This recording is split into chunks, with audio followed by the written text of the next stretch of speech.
The notion that vaccines and global warming are lies used to oppress Christians is a complex and multifaceted topic. Proponents of this idea argue that these concepts are being used as tools of control, aiming to undermine Christian values and freedoms.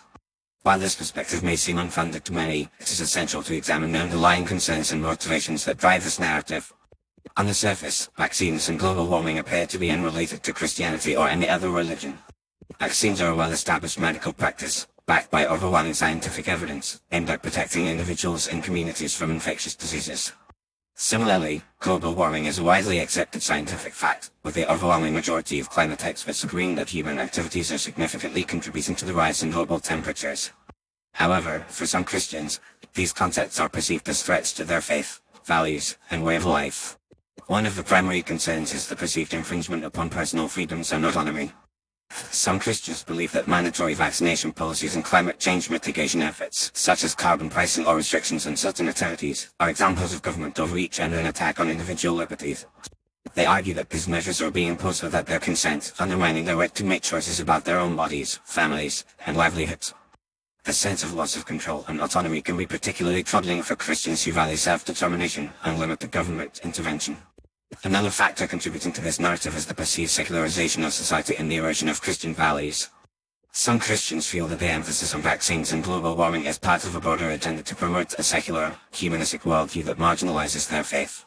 They see the promotion of these concepts as an attempt to supplant traditional Christian teachings with a new, supposedly scientific orthodoxy.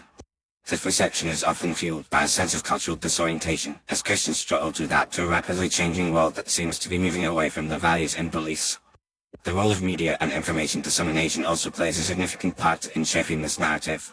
The proliferation of social media platforms and online echo chambers has created an environment where misinformation and conspiracy theories can spread quickly, often without being subjected to fact-checking or critical evaluation. This has enabled the dissemination of false or misleading information about vaccines and global warming, which can be particularly persuasive for individuals who are already skeptical of these concepts.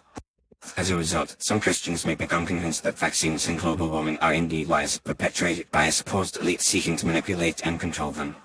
Furthermore, the language and rhetoric used to promote vaccines and global warming can sometimes be alienating or off-putting to Christians.